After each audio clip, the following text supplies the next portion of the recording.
keep his promises. You don't know what's true anymore. It hurts me to see people burn the flag. Race relations. Tells me I can't have a gun. I just don't like the politics. Unbelievable. It's what you've been waiting for all day. America Now. Buck Sexton with America Now. Join the conversation. Call Buck toll-free at 844-900-BUCK. That's 844-900-2825. Sharp mind, strong voice. Buck Sexton. Buck Sexton with America Now. Very excited to be here with all of you. Thank you so much for joining. Phone numbers 844-900-2825. Come hang out with me in the Freedom Hut. Give me a call. You can also send me your thoughts on Twitter at Buck Sexton, and you can go to facebook.com/Buck Sexton. Tell me your thoughts there as well. The headline here is amusing, but they certainly don't mean it to be. New York Times piece from earlier today. Weakened Democrats bow to voters opting for total war on Trump. Okay, well, let's just first start with, they haven't opted for total war on Trump. They have been pushing for total war on Trump. They've been waging total war on Trump since he won the election. This is not a choice that has been made today, although I like how it's been recast now as, you know, they were thinking about being very reasonable. They wanted to work with the Republicans. They might have even tried to push Donald Trump towards the center. But he's just so bad, and the Hitler comparisons just flow so freely that they had to do something. They had to come together and do everything in their power to oppose him. They're saying now at these town halls, and we'll talk a bit more about some of these town halls in a few minutes. They're saying that at these town halls, the Democrats have come under considerable heat, and they have decided that as a result of that, they're going to go after Trump. So looking at the way this is going to play out, of course, you can see now that they have to have this narrative because I think there's a recognition that they have gone to this place right away. So now they're going to rewrite history. They're not going to allow this makes the base feel better, the Democrat base. They don't want to allow them to come to the conclusion or to be reminded, probably a better way to put it. They don't want them to be reminded that they opposed Trump with everything they had from day one right away. That there was no willingness to see how it went. There was no willingness to give this president a few days in office. And we all know that this is the case. But already the rewriting of history in Soviet-like fashion is occurring. That it's because these Democrats have gone home and gotten so much heat from their constituents. That's why they are going to have a problem with Trump. That's why they are going to, as it says here, total war. They are declaring total war on the administration. The most widely read and influential newspaper for the Democrat Party in this country is saying it. I'm not choosing these words. I'm not trying to get people all fired up over nothing. This is what they are telling us. And we can see how this is going to play out, by the way, because they're not in a position, and they even say this in the article, they're not in a position to stop this presidency using the means of traditional government power afforded to them based on their electoral position. You see, there will be a big false equivalency that is drawn time and again when it comes to opposing the Trump administration by Democrats.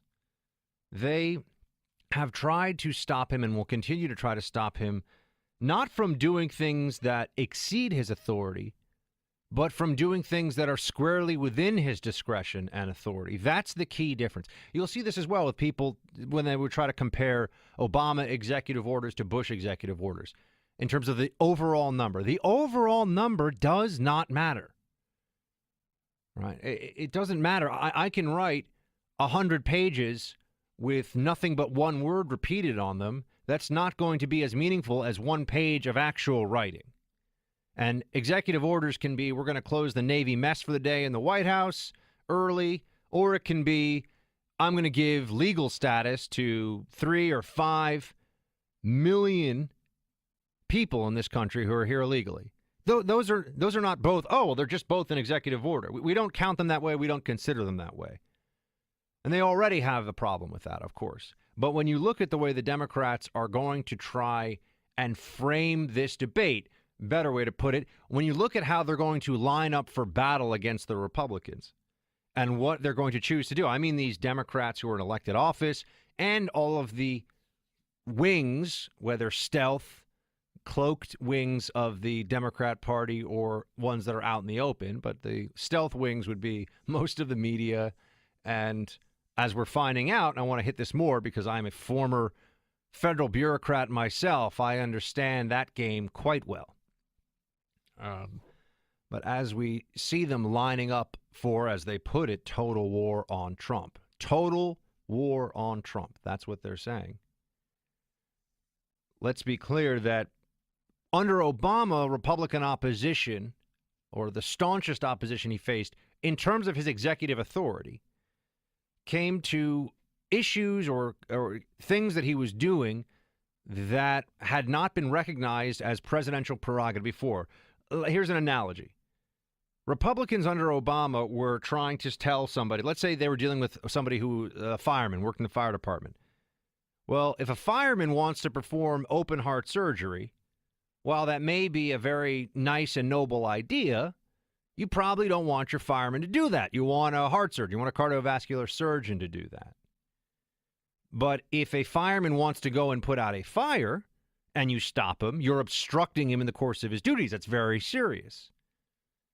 The Democrats aren't saying that they're just going to oppose President Trump on things where they believe he has exceeded his authority or it's unconstitutional. What we see from the leaks inside the intelligence apparatus and different parts of government, including the EPA, lobbying against a cabinet pick as if that's part of their job and they're supposed to do that, highly inappropriate. We see the bureaucracy playing the game dirty. And the bureaucracy is now the firemen that, or rather, the bureaucracy is getting in between the firemen and the fire, saying, well, no, you can't do that. And when we point out that that's not the way this is supposed to go, they say, well, you were doing things before. No, we were stopping the fireman from going outside of his purview and doing things he's not supposed to do. They want to just stop the president from being the president. They're not trying to say that there are limitations and constitutional constraints. They are undermining him. They're already calling for his impeachment, in fact. They're already trying to get to a place where they can call for the impeachment of a president who I can't tell which it's going to be on any given day. Are they going to impeach him because of what he's done, or are they going to tell us the next day that he hasn't done anything yet, so he's a bad president? It seems like they say both at the same time with no sense of irony and no sense of how completely and utterly lacking in principle. Much, not all. I know that Trump's doing some things that aren't great. I know that Trump is actually not conservative on a number of issues. They don't care about that, though, of course. They hate him. It's more than just the policies. It's more than just the administration. It's cultural. It's ideological. It's deep-seated in them. Trump bothers them. He's a threat to their view of self. He's a threat to their view of their place in the world and their elite status. And in many ways, they consider him to be a turncoat.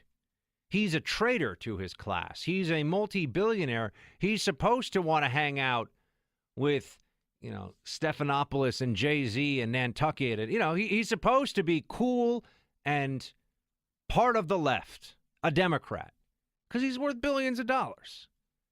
Isn't this the fun secret? That Republicans are the party of the fat cats and the rich. Meanwhile, most of the wealthy districts in this country went for Hillary.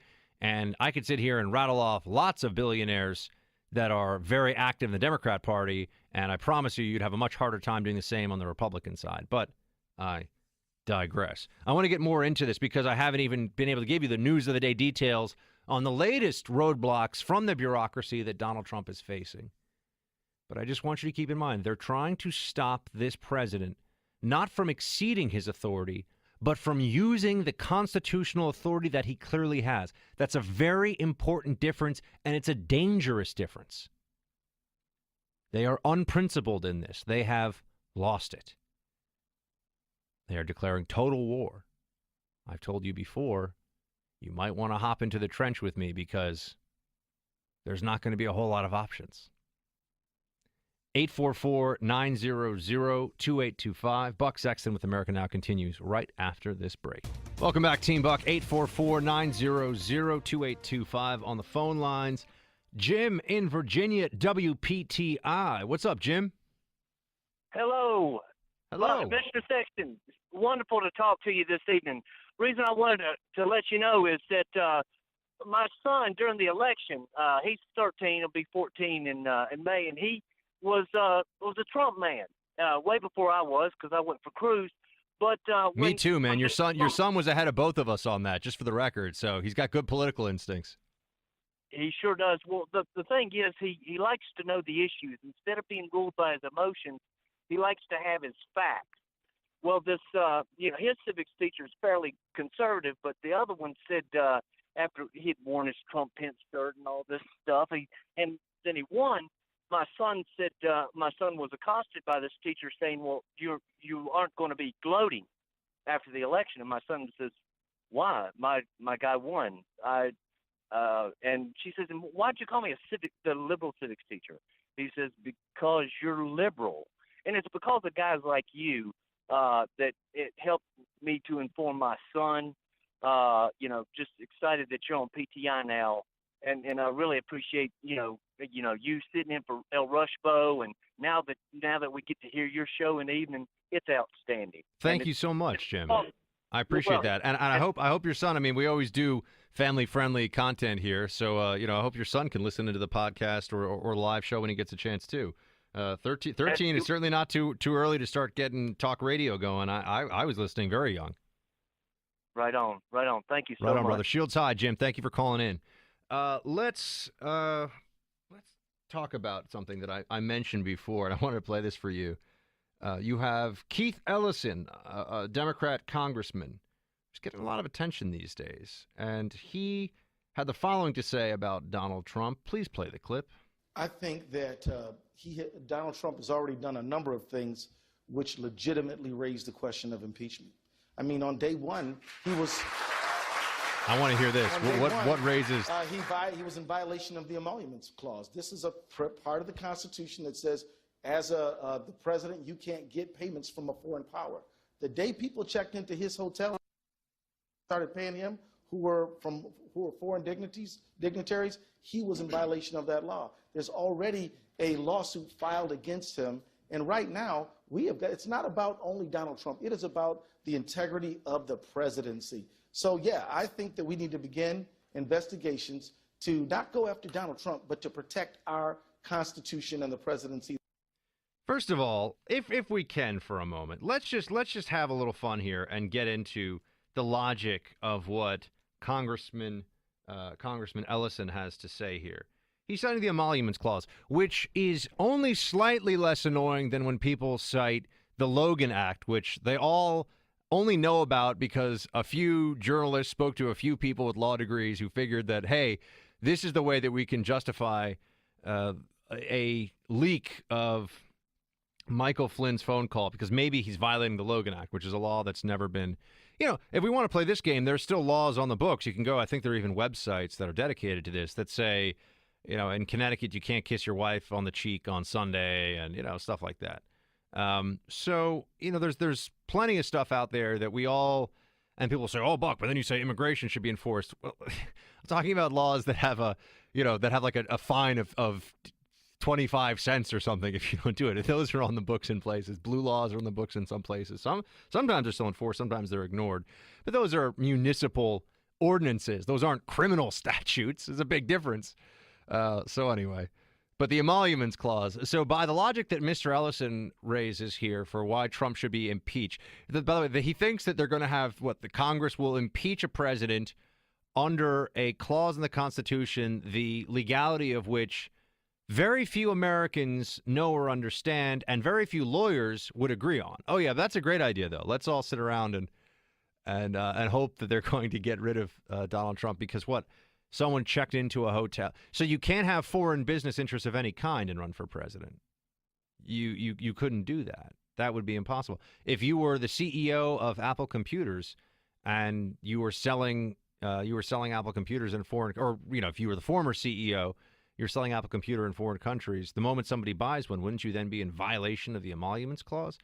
It's saying you can't get paid by foreign governments. It's not saying that you can't have products that are part of your business that are being sold in foreign countries. I mean, obviously, he can't be running the business anymore, but isn't that what's already happened? He's divested himself from running the Trump companies. So, again, it's just all so petty and endless. One day it's the White House is in disarray. And when I mean one day, I don't mean one day way back when. I mean one day this week, the White House is in disarray.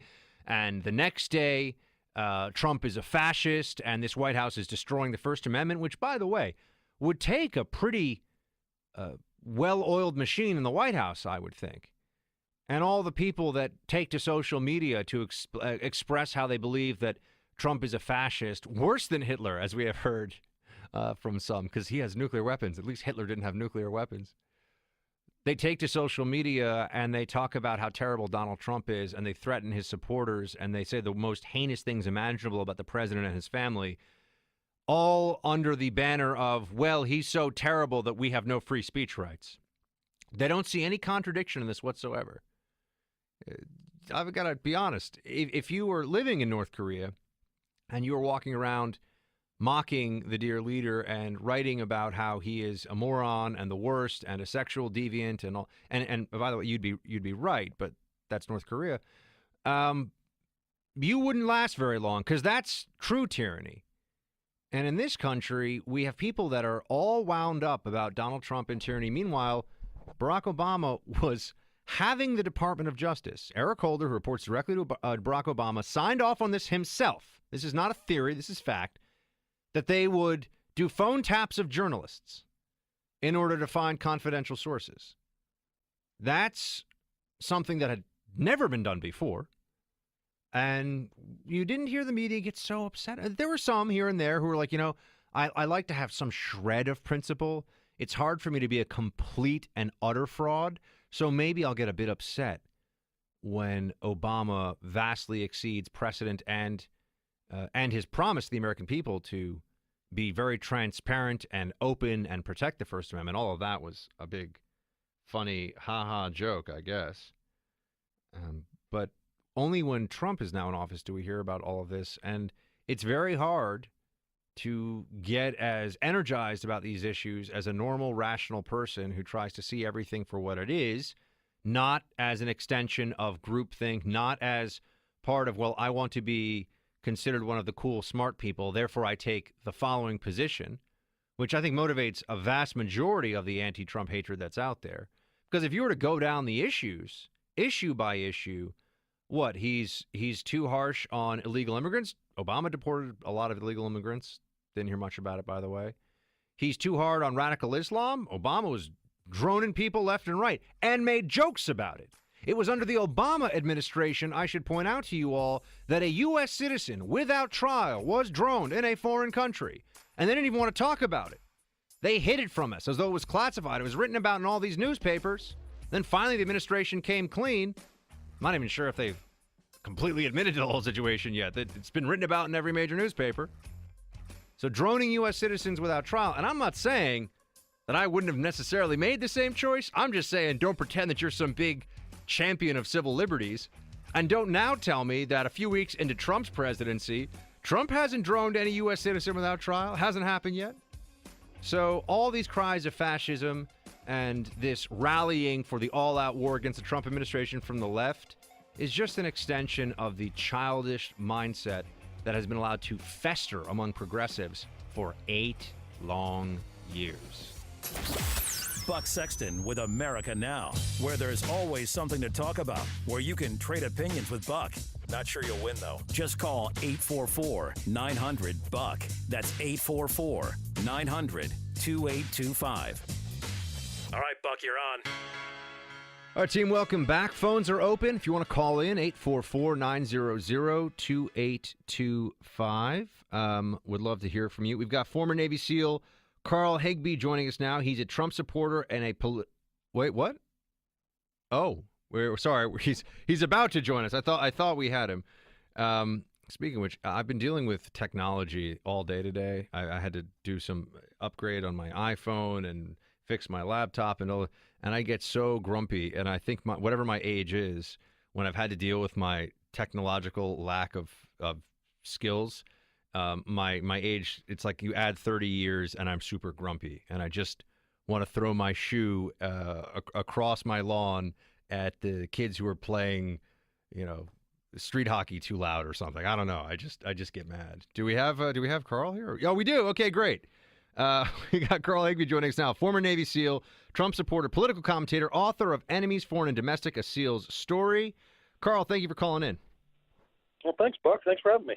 So let's start with these town halls. By the way, there was one town hall moment that I thought was amazing that it got all of this coverage. You had a 7-year-old at a Senator Tom Cotton town hall said the following. Play it, please.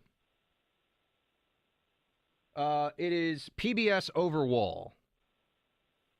Mexicans not important to people who are in Arkansas who like Mexicans, like me, my grandma, and all my people.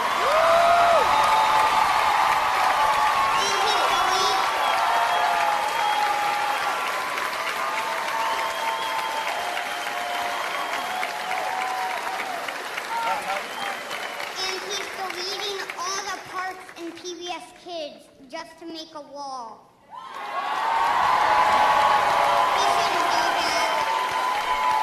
Does anyone...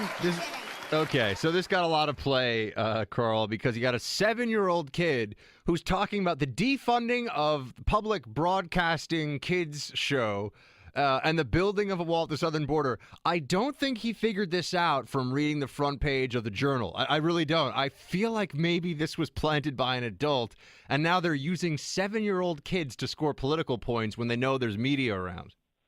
Well, I don't know what world you live in, Buck, but I mean, 7-year-olds to the new Common Core system are clearly better educated than you and I were when we were 7. I mean, this kid is up on his current events. If you can do Common Core math, by the way, you could run a space shuttle launch. It's crazy. Yeah, I know. It's amazing. You know, the thing is like, this is using your children as political pawns. And the propaganda that is going through right now against Trump and for Obama and all these things is disgusting. When you start bringing 7-year-olds, this is like using your kid in the middle of a divorce to turn against one parent. It's disgusting. It's disrespectful and should absolutely be brought under scrutiny. Now, the stories, as I've been telling everybody here on air earlier on this hour, the story from this week, or maybe from the last 2 weeks, to be fair to the media, it's gone from White House in disarray to Trump is a fascist, to he's deporting everybody, to actually he's not really deporting that many people, to, whoa, I guess Obama deported people too, to now the bureaucracy's rising up against him again on executive order. Does anyone feel like at some point they could just tell us what the administration's actually doing instead of telling us what they're afraid, that what these journalists are afraid Trump will do at some point? Or I think I'm asking for too much. Buck, you are clearly asking for way too much. I mean, Donald Trump ran a very, very simple and very straightforward campaign. And guess what? He's doing exactly what he said during the campaign. And the issue is the thing with the wall and the deportations. The reason he's able to do it right now is because guess what? Like the wall. Take the wall, for instance. Both Hillary and Bill Clinton advocated for it. Hillary and Barack Obama, then Senator Barack Obama, voted for it in the Senate. So it is authorized, and it is the duty of the President of the United States to faithfully execute the laws as passed by Congress. So that, ladies and gentlemen, is why he can build this wall. Yeah, but I think that and I mentioned this as well before we had you come on, Carl, it's very different from what we saw under the Obama administration. The Democrats will be happy, and I don't just mean elected Democrats. I mean Democrats in government who work for federal agencies who are supposed to be a part of the executive branch. They're supposed to be part of the well-oiled machine, which we know is not really true, but they're supposed to be part of of a functioning federal bureaucracy, and they're finding ways to lash out, to slow things down, and to cause trouble. I think within the EPA we'll have more trouble. We've already had trouble from the DOJ. And to me, they're just trying to stop the president from doing what a president is supposed to do because they don't like it. Right, and I can relate to this firsthand, Buck. I wrote my first book on active duty, and it was critical of President Obama. I didn't take action against him. I actually expressly stated in the book, he is my commander-in-chief, and I will obey his lawful orders. That said, I disagree with policy X, Y, and Z.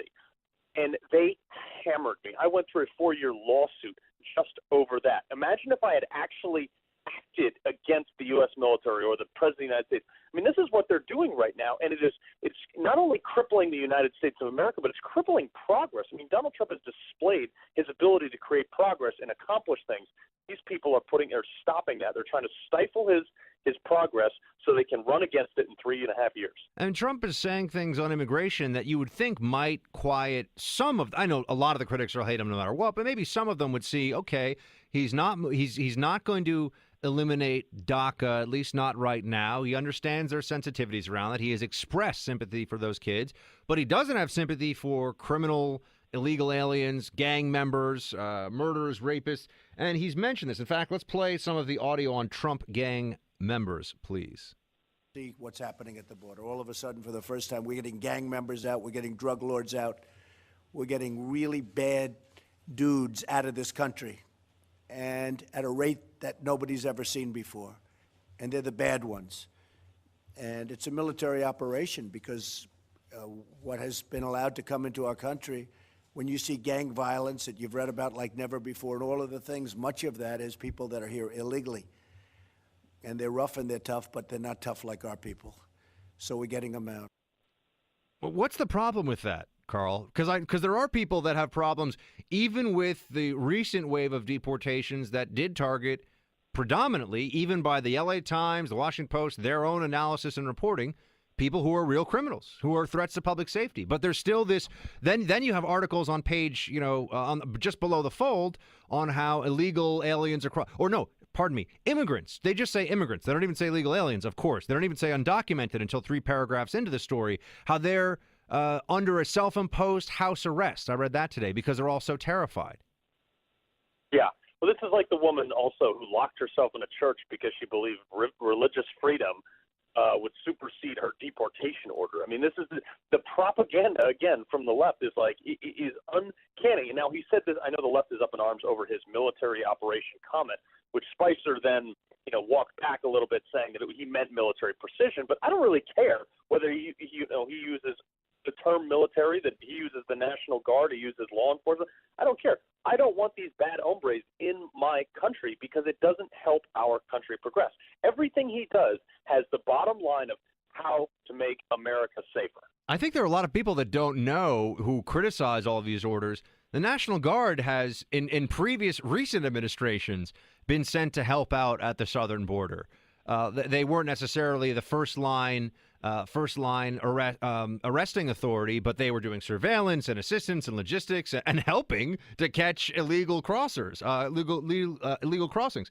So that's not even a crazy idea based on what administrations before Trump has done. But now it's always supposed to conjure up this fear of a 1984-like Orwellian world where U.S. military are kicking in doors in Los Angeles and splitting up families in the dead of night. And this is what the mainstream papers are all saying. So I can understand that those who believe what they're reading in these big papers with their fancy banners and large circulation, that this is what they think is going to happen. It's really damaging, though, for this to be the place the debate's going.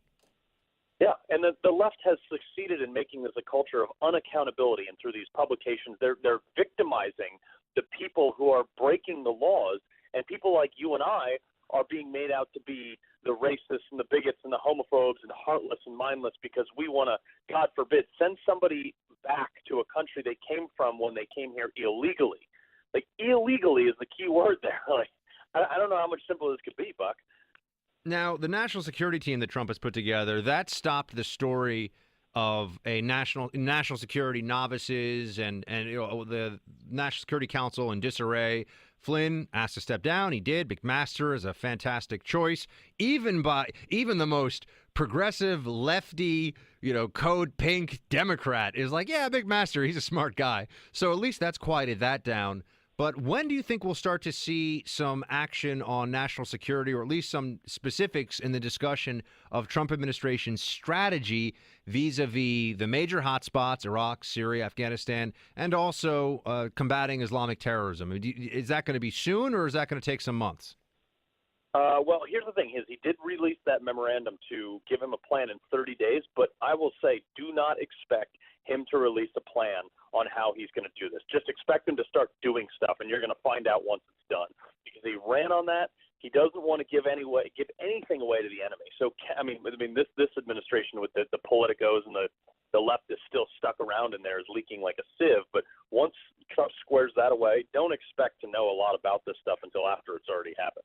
Now, Carl, I want to talk to you about problems facing veterans, but we're going to run into a break here. Can you stay through the break? Do you have a couple minutes to just hit this on the other side? Absolutely. All right, great. We've got Carl Higbie, former Navy SEAL and a Trump supporter and commentator. He's going to join us on the other side to talk about some of the very real, very serious and tragic problems that are facing our veterans today. So stay with us. We'll hit it on the other side of the break. Okay, everybody, we're back, and great to have you here with me in the Freedom Hut. Our friend Carl Higbie is the guest. He's a former Navy SEAL and author of Enemies, Foreign and Domestic, A SEAL's Story. Carl, wanted to ask you about some of the problems, some of the challenges facing our veterans. I know this is an issue near and dear to your heart, and you're worried about a common VA practice that you think leads to some of these very serious problems, including suicides. Tell me about what's going on here. Yeah, so, this is something obviously I'm very passionate about, Buck. You understand it's very close to your heart, too. But veterans are, in 2014, 7,400 vets took their own lives. They killed themselves. 70% of those were using VA services, most of which were on heavy medications. And there's there's a million examples of these, but there's a guy, Scott McDonald, Jason Skamowski. These guys were on potent cocktails of VA-prescribed medication that absolutely killed them. Like the autopsy said, these medications had a deadly interaction, and they killed them. I mean, this has been gone over time and time again in congressional inquiries, and the new VA secretary has a big responsibility to stop this. I wanted to ask what the Trump administration with the new VA secretary can do here. What are the steps you think that they should take? Well, there's a very simple solution to this. There's something that's inside the VA right now that's already approved for use, and the VA is using it. They're just not applying it. There's a genetic test that they can do. It's like a Q-tip. They swab the inside of your mouth, they test it, and it gives you the genetic code of the veteran. They can using that genetic code, they properly prescribe you the right medications. There's a company out there. It's called Advanced Genomic Solutions. They're not the ones that are in the VA, but they will mail any veteran a test for free, and that veteran can take it to the VA. The doctor will administer the test, and it won't cost them a dime. It's covered through the VA and everything. And you can go to their website. It's ags-health.com/veterans. How did you come upon this? I'll be honest with you, Carl. I've never heard of this company or even this test. That's the thing. The VA has tested over 500,000 veterans to date, but they never give the veterans back their analysis. What AGS does, Advanced Genomic Solutions, they actually have an app that you can download on your phone, type in the medication, and it will tell the veteran right there if it's the right or wrong medication based on their genetic code. It's like the fact that you've never heard of it is the same reason that many, many other veterans haven't heard of it, is because the VA does not want this to get out because they're so heavily endowed by the pharmaceutical lobbyists. I was about to ask you, is this a big pharma problem? Is this the unholy alliance between government entities and corporations? I mean, is that really what's going on? Absolutely. And you know what it is? It is literally the fact that the VA is not using this test. That Shulkin could come in tomorrow and say, before you prescribe a medication, you have to administer this test, this genetic test. And if you're a veteran, ask for the test, and they have to give it to you because it's already there, and it doesn't cost you anything. It's already paid for by the VA. The pharmaceutical companies are squashing it, though. All right. I mean, so people can go and check this out, and I assume you're going to be pushing hard, given your contacts in the Trump administration. You should be able to get, Carl, I would imagine, access to the VA secretary and get this in front of him. Is that is that pie in the sky, or you think that might happen? That's the plan. I intend to, because it's an easy way to start saving, as much as 5,000 to 6,000 veterans' lives a year based on this. And like I said, you can go to ags-health.com/veterans, and they're going to send you a test for free, and you can get it for your brother, your sister, any veteran you know. Get it for them. Carl Higbie is a former Navy SEAL. He's a Trump supporter and political commentator, author of Enemies, Foreign and Domestic. You can go to carlhigbie.com for more. Carl, appreciate you staying with us, and thank you for your service and your time, sir. Buck, thank you, as always. Absolutely. Talk to you soon. All right, Team Buck, phone lines are open. We can take a call or two before we go into the break. We've got Josh in Ohio. What's up, Josh? Hey, Buck. I was calling about the immigration, how you guys are talking about, with the deportation. I'm all for deporting those who are criminals, those who have broken the law. But I don't believe deportation alone will solve anything because they found a way into this country once. And some of them have found their way into this country more than once. Right. The individual who ended up killing Kate Steinle in San Francisco had already been deported, I believe, 5 times. Now, but this then brings up, Josh, not that deportation isn't effective. It's that deportation alone is not a policy. Deportation is one tool in what has to be a much bigger toolkit of interior enforcement, which includes visa overstays, workplace enforcement, which includes E-Verify. There's a whole host of different ways that you have to come at the immigration issue on the enforcement side so that deportations are final. Otherwise, and of course, securing the southern border and a wall. I mean, that's very high on the list, too.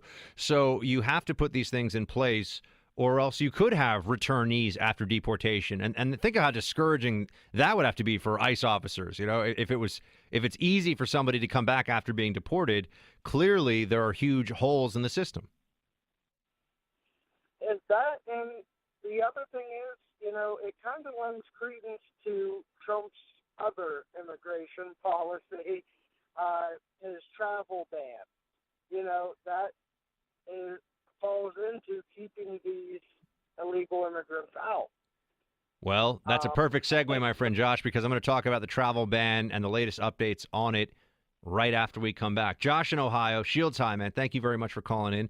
Everybody listening also, please do note that we are on iTunes now, as well as iHeart, the iHeartMedia app, iHeartRadio app, rather. You can download the show at either one. You can subscribe on iTunes, and then you are locked in. You'll get the show every day for free. If you miss part of it, you can catch up on it. And if you want to share it with friends or listen to it later on, if you can't listen live, just type in Buck Sexton in iTunes or Buck Sexton on the iHeartRadio app, and it'll pop up. We got much more coming. Stay with me. The things that matter most in your day-to-day life are too important to trust to just anyone. That's why he's here. Buck Sexton with America Now. Sharp mind, strong voice. Buck Sexton. Team Buck, welcome back to the Freedom Hut. Thank you so much for being with me. Great to have you as always. Phones are open, 844-900-2825, 844-900-BUCK, B-U-C-K. So the travel ban, I wanted to get into this a little bit. I was alluding earlier in the show to the bureaucracy's objections to the Trump administration, objections that they're not supposed to have. If you don't want to work for the federal government, you don't have to. Just leave. Just resign. But because you don't like the commander-in-chief doesn't mean that you can refuse to do your job or intentionally cause problems to slow things down, make things more difficult for the administration. Now, we haven't seen much of that happening, but we've seen some of it. You had the acting Attorney General, Sally Yates, who she could have just resigned. No, she directly contradicted the president while serving in the executive branch, and she had to be fired. She also was involved, and we don't know the full details yet. This is part of what I want to find out from the investigation. So many people are focused. So many people want to look into Trump's Russia ties, and I understand that. I get that they want just give them something to hang their hat on for Donald Trump is a traitor, he's a sellout to Russia. People who have never thought much about Russia before in their lives certainly have no familiarity with the Russian intelligence services, have no familiarity with the Kremlin or the Duma or how any of this operates, Vladimir Putin, where he comes from. Now they're all Russia experts. Now all of a sudden they're brushing up their Russian dictionary so that they can come out there and sound like they know what's going on with the Trump administration on this. But fine, investigate, look at the ties, do whatever you think you have to do in order to get to the bottom of this, because they're going to do it anyway. So saying don't do it doesn't really have any effect one way or the other. I think that it would be the only way that we could put this to bed finally, and we can stop hearing about how Trump is a traitor. Do I think it's possible that one of his former senior advisors was involved with not just shady dealings, but perhaps illegal? Yeah, of course. I think that's possible. I don't know, but it's possible. Do I think that there's a special that Trump carries around a burner cell phone that only Vladimir Putin has access to, and he's like, well, Trump, you have to do the thing where you destroy your country, you sell them out and make it very hard for them to understand what you're doing. No, I don't think that's happening at all. Again, my Russian is sounding so Count Chocula these days. I've got to work on that. Nonetheless, hello, Count Chocula. Is that what Chocula even sounds like? Maybe I'm just doing a bad Dracula impression. I think that I'm doing Count Chocula. I never ate that cereal, by the way. I was never much of a cereal person. And now I'm a celiac, so there's a lot of cereals that I can't eat. It's all wheat-based. So, where were we? Oh, yeah, that's right. I want to know what the connections were between Sally Yates and those who were releasing it. If there were any connections, Sally Yates and those who were leaking information to the press about the classified phone call that occurred between Trump and between Flynn and the Russian ambassador, as well as the phone call between Trump and the Mexican officials. Keep in mind that that's what I mean by trying to step outside their lane. That's not playing by the rules. That's not doing your job. That's my politics matter more than the executive branch's obligations to the American people. My judgment on political matters more than what the United States duly elected president thinks about any given issue and his decisions on that issue. So I do have to say I find it pretty annoying to see this happening. We also have, and I asked him to come on Twitter. I asked him to come on the show tonight. And I will let you know that there are some people in media, and I'm not sure that I think he is trying to start a media career, which is why he wrote for the Washington Post that he quit the CIA because of Trump. But you have Washington Post adds clarification, noting that Ned Price is Clinton donor.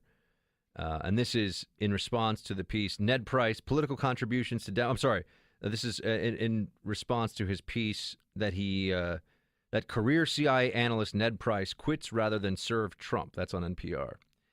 Here's the funny thing about this. I know Ned. We haven't spoken in a little while, but we knew each other. And I could have told you a long time ago that he's a Democrat. And so that's not surprising to me at all.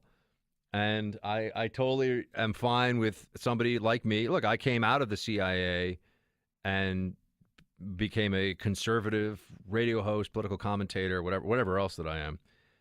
But I didn't do any of that stuff when I was inside the government. I left. I was no longer getting a federal government paycheck when I did it. Now, Ned left. He wrote a piece, the Washington Post, after leaving. He had, I believe, worked with Ben Rhodes, who is the Deputy National Security Advisor for Strategic Communications, in the White House. So, I mean, he had been somebody who was involved with the Obama administration. But anyway, I know Ned, and Ned is a nice guy. But here he's gotten caught in an interesting position because he says that he quit. I'm just reading to you from the NPR website here. Career CIA analyst Ned Price quits rather than serve Trump. Well, he already, it seems, I mean, he's already a Democrat. I don't know why this is so surprising to people. And plenty of people leave the intelligence community. And they held this up like he was a whistleblower when he's given money to Hillary and the DNC. That's a matter of public record. And that comes out. So the Washington Post had to add a clarification that Ned Price is he was an Obama aide. Here's what it says. Obama aide quit under Trump. Said decision was not about politics. So he gave $5,000 to Hillary Clinton's effort. Well, that's a lot for a government employee. $5,000 for Hillary Clinton's failed effort to defeat Donald Trump. And the clarification the Post had to add in here is that this column should have included a disclosure of donations made by author Edward Price in support of 2016 presidential nominee Hillary Clinton. In August, Price gave a total of $5,000 to the Clinton campaign and the Democratic Party. So the guy's a Democrat.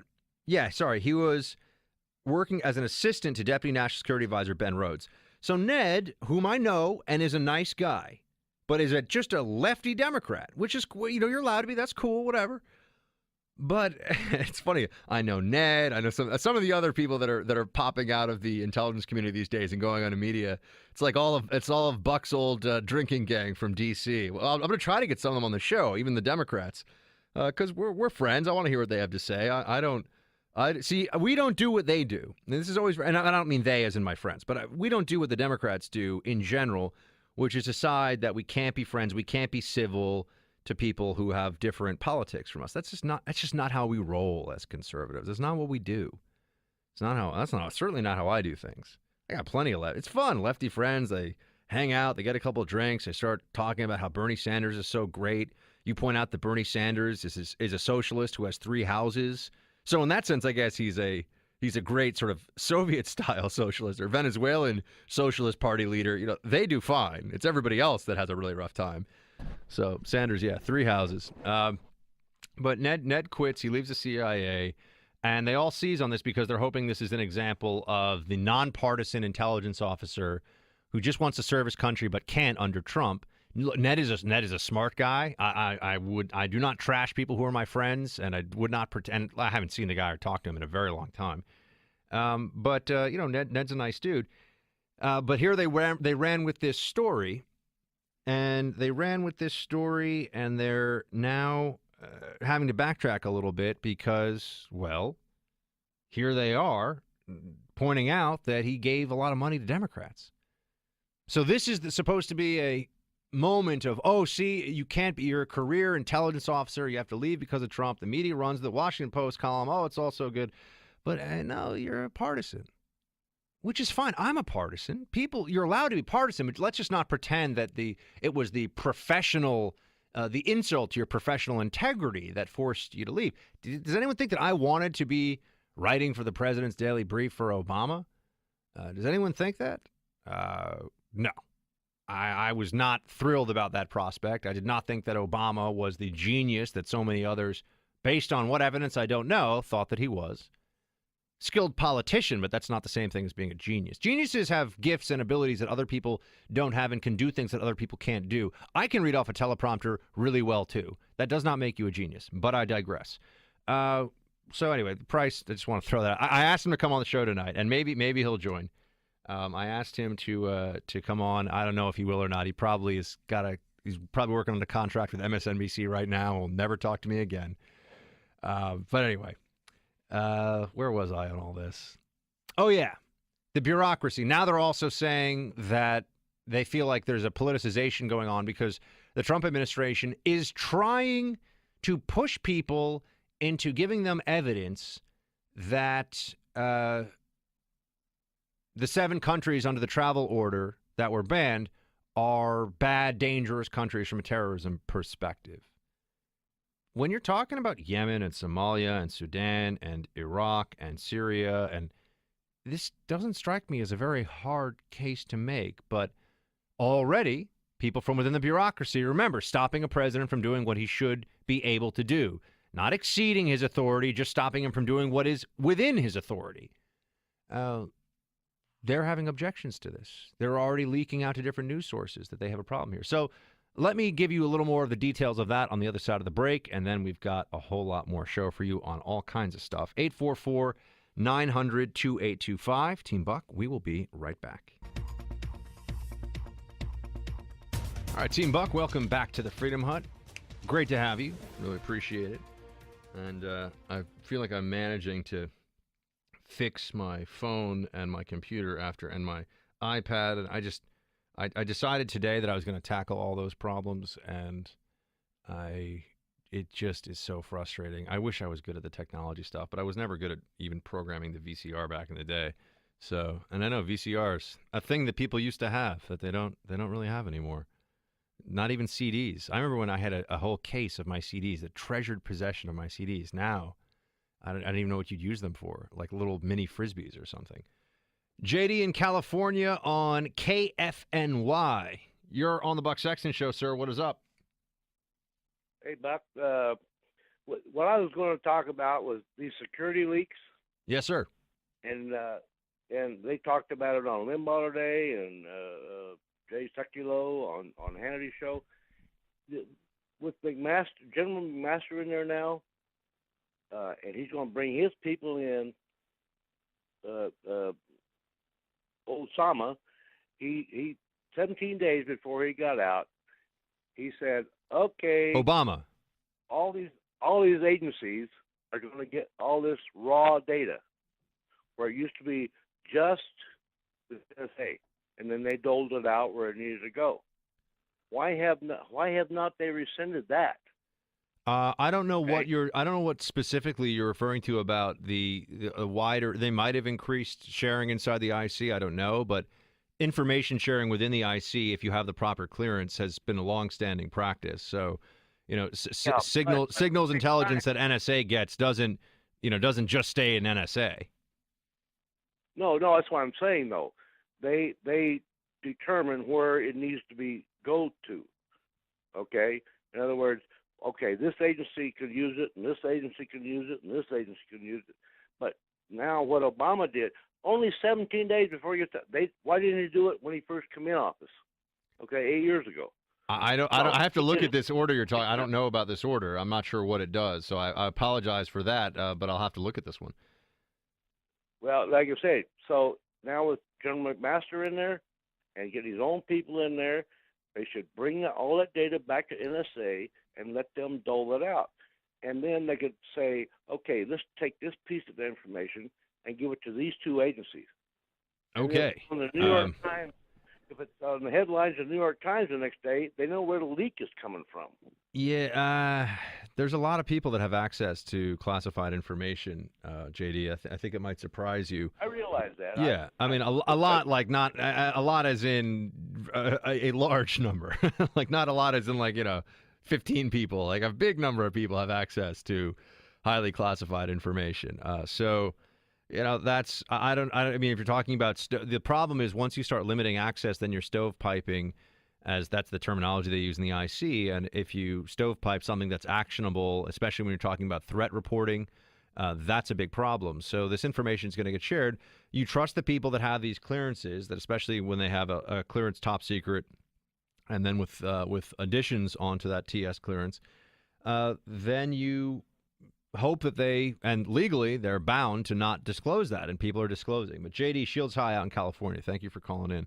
All right, speaking of the bureaucracy and all of the rest of what's going on with that, you have the Trump administration trying to build a case,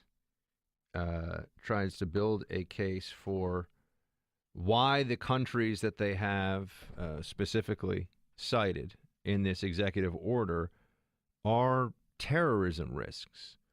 And I gotta say, this shouldn't be controversial. Does anyone think that there's not?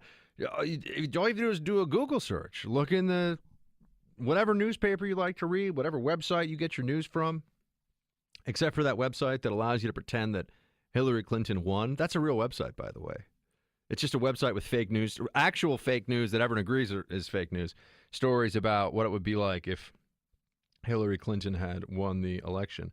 But White House effort to justify travel ban causes growing concern for some intelligence officials. This is the story up on CNN, which of course is central to the Trump opposition. And here's what it says. President Donald Trump has assigned the Department of Homeland Security, working with the Justice Department, to help build the legal case for its temporary travel ban on individuals from 7 countries, a senior White House official tells CNN. Okay. Other Trump administration sources tell CNN that this is an assignment that has caused concern among some administration intelligence officials who see the White House charge as the politicization of intelligence, the notion of a conclusion in search of evidence to support it after being blocked by the courts. First of all, the court's decision about whether these countries are dangerous, or the fact that the court even weighed into the efficacy, that the Ninth Circuit 3-judge panel thought that it was their call, that we don't think that your national security decision is in the national security interest of the United States, is, from a legal perspective, laughable, although it's very serious because they are overriding the president. And when you look now at what they're trying to do with this revised order, which is going to come out, supposed to come out this week, it'll maybe come out in the next week or two, is that it's going to make sure that it's very tightly worded, as I understand it, and that it only goes after these 7 countries because of the risk of terrorism. It's not a religious ban. It's not an anti-Muslim ban. That's all. That rhetoric will hopefully be disproven and cast aside by this order. But you've got intelligence community professionals who are going to CNN and telling them that that this is unfair, that there's pressure on them to come to a certain conclusion. I would like to sit down with these intelligence officers. As a former CIA officer myself, I'd like to sit down with them and say, okay, so now you think it's hard to make the case for these countries as greater terrorism risks than other countries, and these are countries that the Obama administration singled out for increased scrutiny because of the terrorism risk. So that wasn't a problem for you. But now it's hard for you to come up with why Yemen, Iraq, Syria, Sudan, Somalia, why these are countries of Iran of greater terrorism risk? Are they serious? Is that really, they're having a hard time with that? Maybe they should just, hire a couple of college interns who have access to Google and forget about the intelligence community on this one. Maybe that's what they're going to do. This is just nonsense. All right, we'll be back in just a few. Buck is back. Hey, everybody, Buck's back. It's more of America Now. Throw in your 2 cents. 1-844-900-BUCK. That's 1-844-900-2825. What's up, team? We're joined by our friend Emily Zanotti. She is the political editor at Heat Street. She's EM Zanotti on Twitter. Go to heatstreet.com to read her latest. What's up, Emily? How you doing? I'm doing pretty good. How are you? I'm all right. Are we taking you away from the riveting CPAC live stream to do this radio show? Or were your eyes glued to the every word of, I don't know, whichever conservative luminary was up there on stage?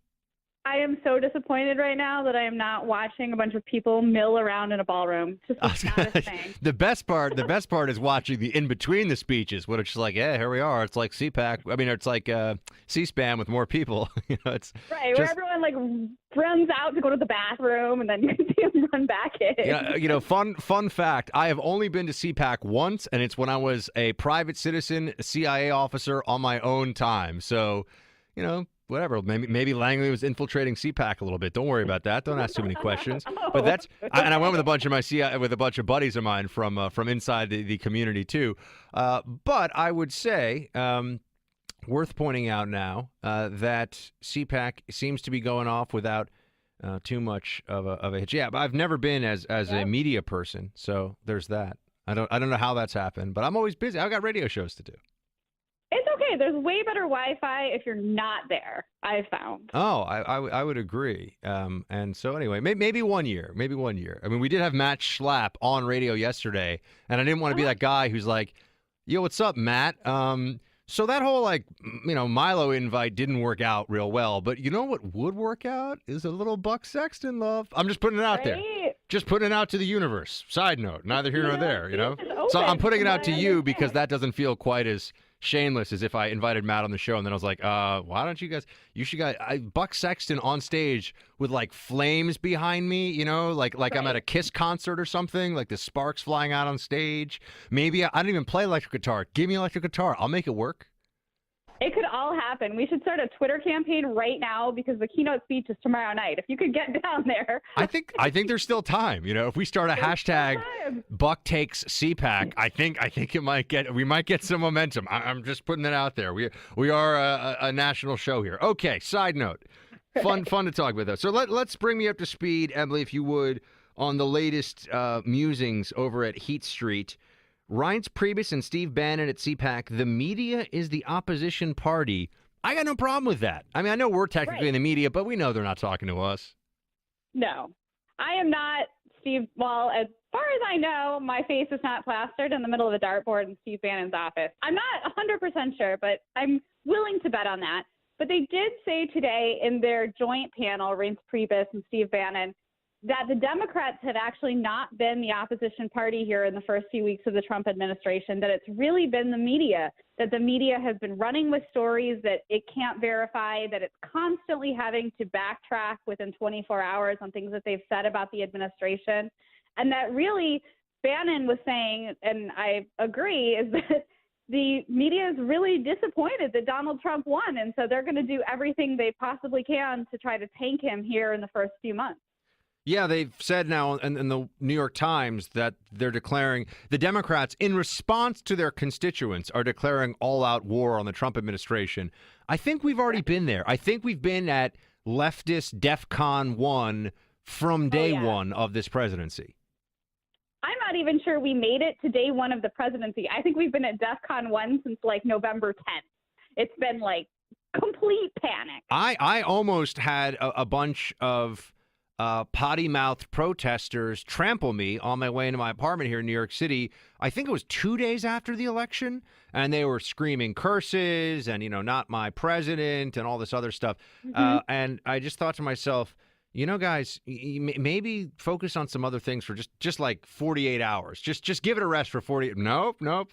The long twilight struggle against Trump's burgeoning fascism is something that must be waged constantly from the safety of mom and dad's basement when you're a grad student. That has nothing else to do with your time, which is what I would guess a majority of the people that I saw at least protesting, they would fall into that category. Oh, wait, we've got some fun audio from Bannon.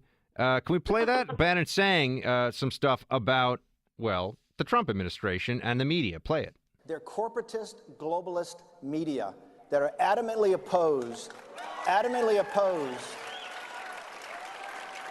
to an economic nationalist agenda like Donald Trump has. Here's why it's going to get worse, because he's going to continue to press his agenda.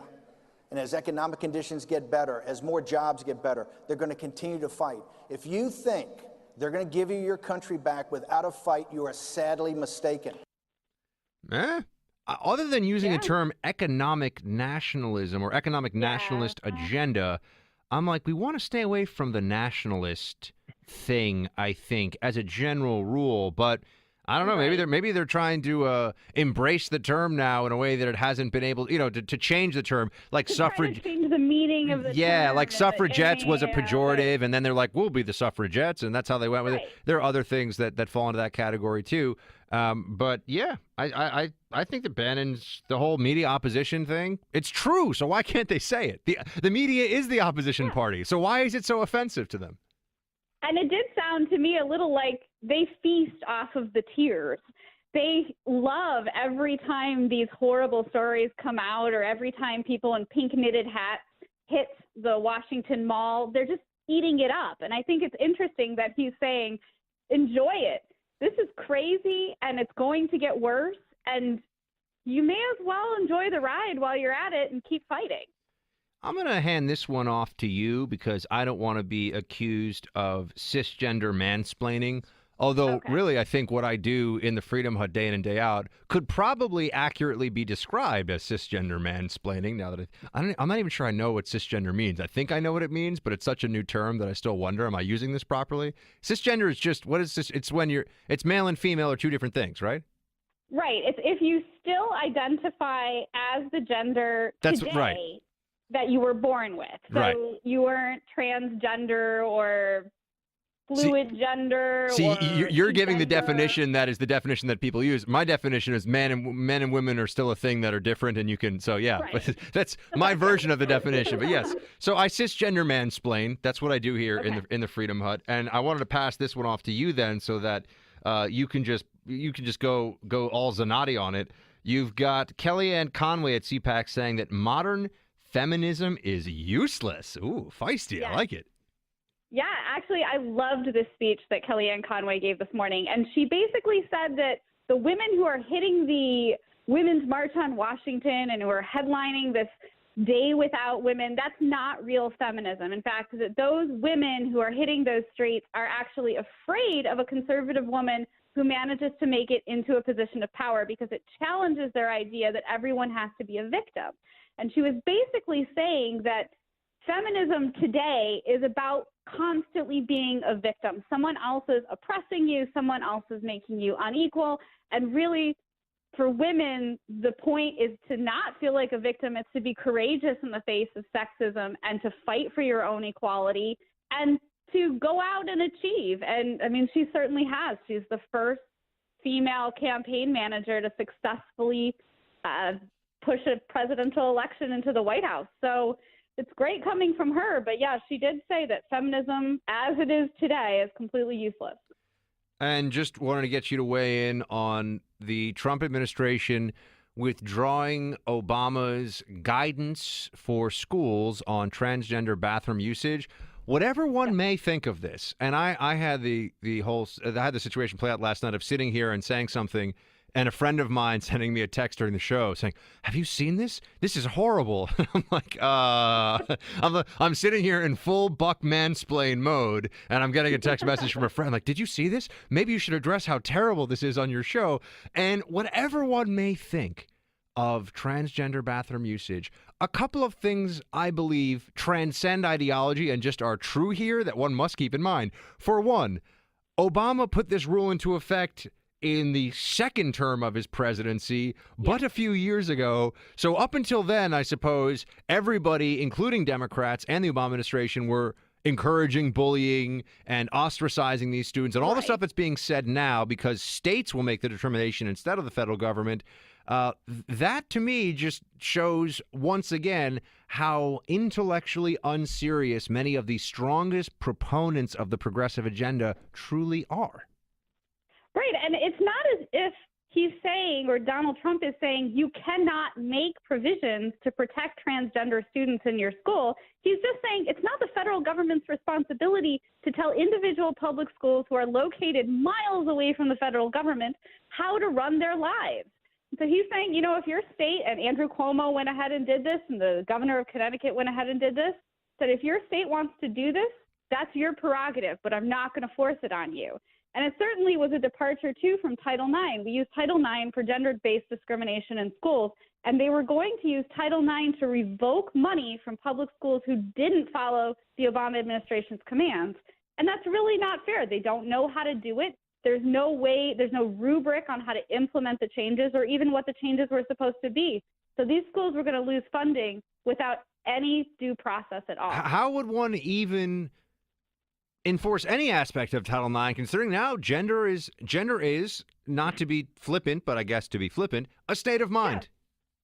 Right, and actually it's a spectrum now. So you can be one of 37 genders. So it's kind of difficult to enforce Title IX now. If somebody offered me on the spot right now $1 million, we'll just make it fun, which in New York City would buy you like a 300 square foot apartment, side note.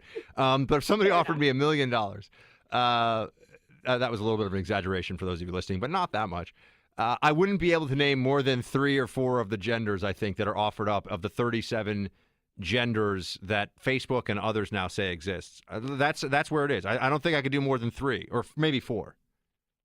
We have a little chart in the wall on Heath Street that we got from something called the Social Justice Wiki that actually lists all 37 genders and their hierarchy. So some genders are more oppressed than others, so we actually have a little bit of a chart that gives us all of the genders and where they fall in the hierarchy of oppression. It's pretty fascinating. Can you guys start making T-shirts that say part of the patriarchy and proud? Because I want one.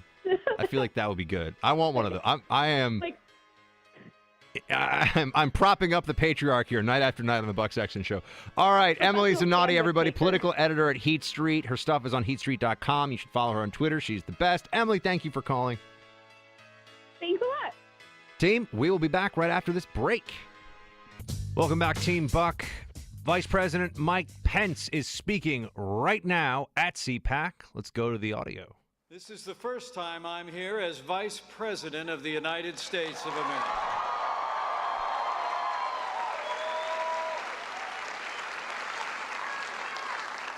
Because of all of you, because of your hard work and your support and your prayers, my family and I have the privilege to serve.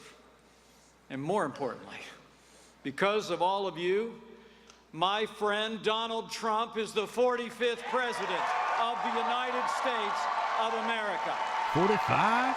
Yup.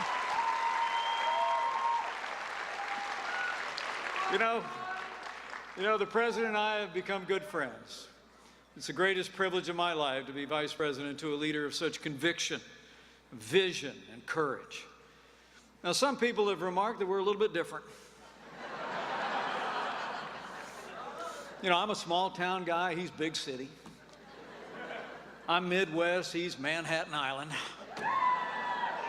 He's known for his bigger than life personality, his charm, and his charisma, and I'm like, not. Well played, Pence. I like this guy. As I said at the Republican convention, I guess he was just looking to balance the ticket. But all kidding aside, when President Trump asked me to join him on the ticket, I said yes in a heartbeat.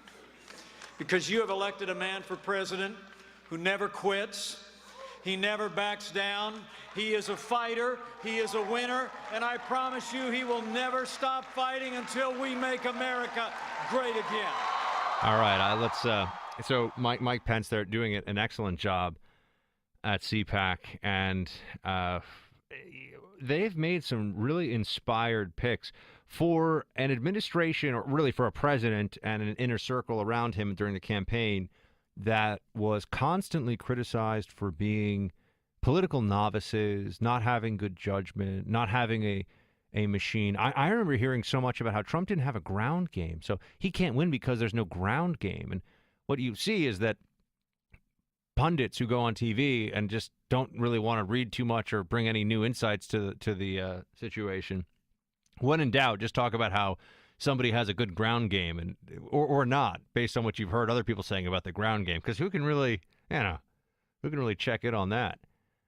So Pence was a really strong pick, I think, for the vice president role, and he's been doing a good job so far in that. And he's definitely it seems like from the outside, a steadying influence on this president and the team that Trump has put together now. You look at a lot of his top people. I think Tillerson, by the way, is going to be one of the surprises in the sense that there was so much talk about how this guy was the CEO of the biggest company in the world, and Democrats were acting like, the Republicans had picked some drunk vagrant out of a park somewhere and cleaned him up a little bit and said, hey, let's make this guy Secretary of State. Oh yeah, he's in Russia's pocket. He's close friends with Putin. And the guy has to do business. He has to do business in foreign countries, running the biggest corporation in the world, and worked his way up and is very successful, both in running Exxon and, of course, personally successful. And I got to tell you, I know this doesn't get much attention from other people out there that look at politics, but the Clintons were so liable to all kinds of influence. Well, of course, they ran a global influence peddling scam with the Clinton Foundation. But these people who come into public office and become very wealthy while they're in office, or are a little wealthy when they come in and are very wealthy by the time they're done, I find that troubling. And if they have a D next to their name, nobody seems to want to look into that. I'd rather have a Secretary of State who knows that he doesn't need this. He's been very successful. He can retire and fly fish and hang out for the rest of his life if he wants to. He's doing this because he wants to serve his country. Think of motivations here. So much of what's been said about Trump and some of his top advisors, Tillerson at the top of the list, revolves around that they are so rapaciously greedy that they would sell out their country. They would sell out their country for a few bucks.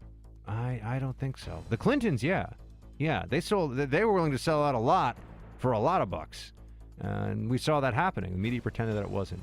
I think Pence is doing a very good job of having a steadying hand in this administration, and we'll see what they unveil in the weeks ahead. I'm expecting some strong moves, and if not, well, we'll have a lot of fun here talking about how they're messing up.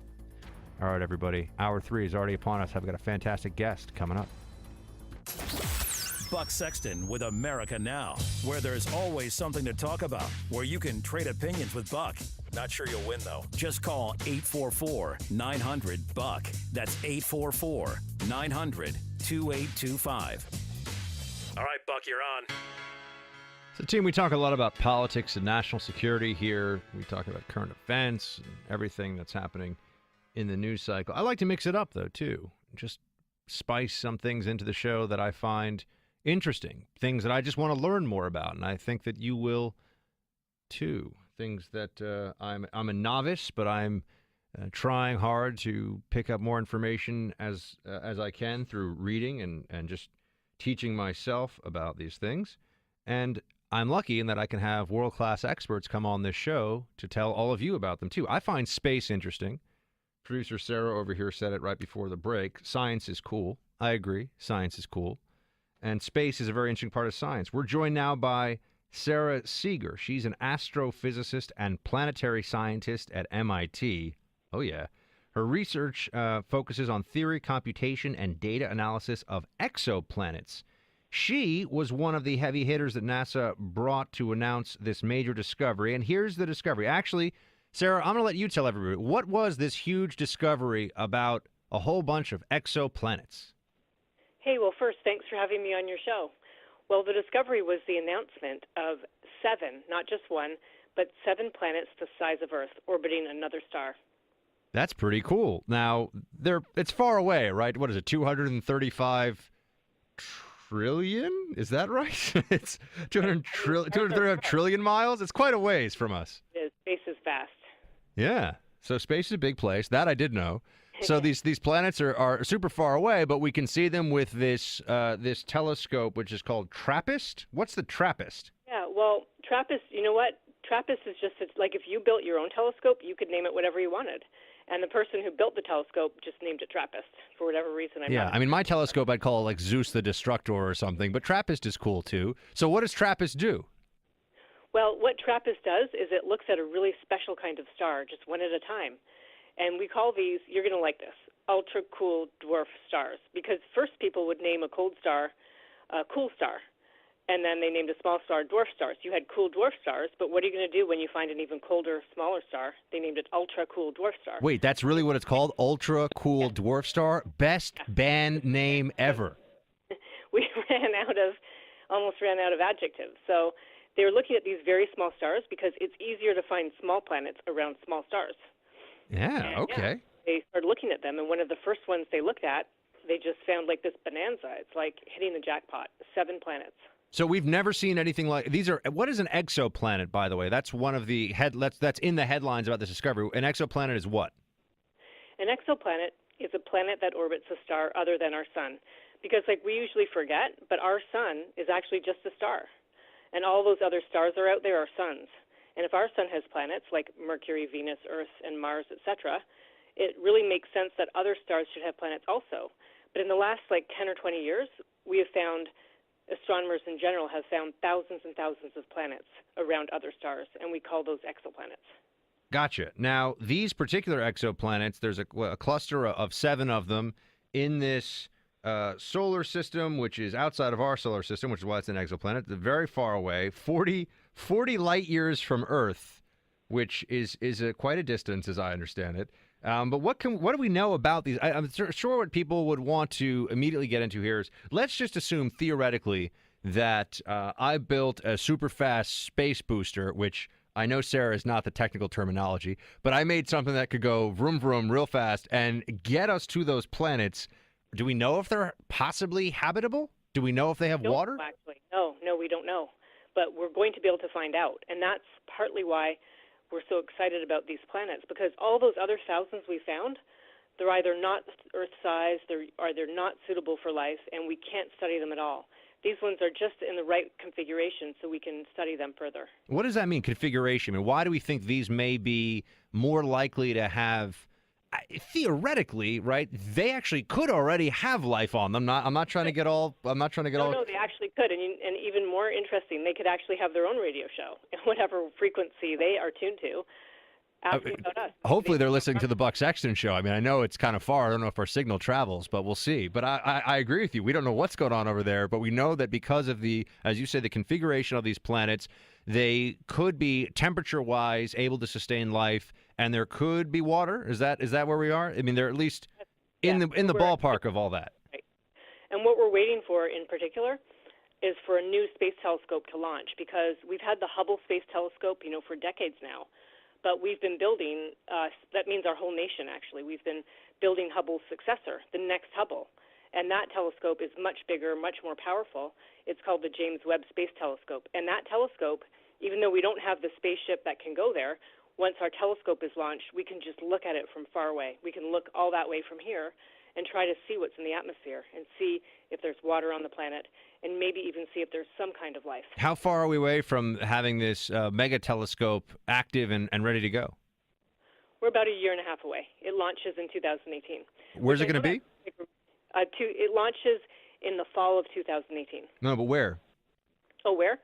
The telescope is going to launch, and it's most of our space stuff we launch, like for defense and communication and for science, it orbits Earth. But Earth is actually bright and not suitable. So this telescope is going very far away. It's going about 1 million miles away to a special balance point between the Earth and the Moon. So it is possible then that in a year and a half we would, with this greater magnification telescope, be able to see these 7 exoplanets with enough clarity to have some sense as to whether they have water and therefore are capable of sustaining some life forms. That's right. But I don't want to mislead you, so it's not like a big glaring picture or a beautiful ocean. No. I'm not going to see like people on the beach hanging out. Okay. Yeah, sure. Well, yeah. We're just going to, it's like a forensic crime scene. We've got to put pieces together of things we can see and try to figure out what's going on. But yes. Are you involved at all, just out of curiosity, in research for underway, some of the discussions and talks that I know also are private sectors taking a bigger hand in this of getting to Mars and the habitability therein? I don't work on it specifically, but it definitely overlaps with what I do. Yeah, how far away are we from being able to set up something like Matt Damon from The Martian, where you're living there and it's a little bleak. You better bring enough food, but you can actually live in some capacity in a facility there. How far away is that? The thing is, it depends if you want to do it safely. So if you're really okay. You're ready to be launched soon, actually. We could do it really soon, in a few years or 10 years. Yeah, this is like the big question about me on radio. It's like, are we ready to launch this guy safely? Is this going to work out? And I'm like, no, let's just go. Not worried about the risk. Let's just go for it. So if risk was not as much of a concern, how quickly could we get out there, and how long could we sustain a mission on Mars?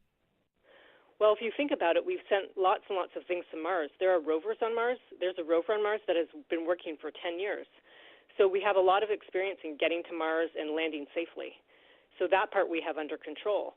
But in terms of us, we're so fragile. I mean, we like to think we're so strong and successful, but that environment is horrible. No, I wake up in the morning and my back hurts, and I can never find my slippers. I think I'm quite fragile. Well, on Mars, your back wouldn't hurt as much because since the gravity's lower. There we go. Yeah, see.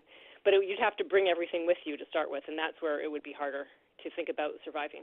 And what are there any other interesting projects for the average listener, average reader, viewer out there that are coming up on NASA's radar that are of interest or that you'd want to tell people about? Let me think. Sure, take your time. I mean, what else are you working on in your role as an astrophysicist and planetary scientist at MIT? Which, by the way, I used to be in the CIA, and people thought that was cool to say at cocktail parties. Way cooler to say I'm an astrophysicist from MIT. Side note, you guys actually know stuff. Yeah, well, there's just so many things going on. It's almost impossible to summarize them. But I will give you one example in our own solar system. Sure. And it's called actually Europa, which is a moon. It's actually a moon of Jupiter.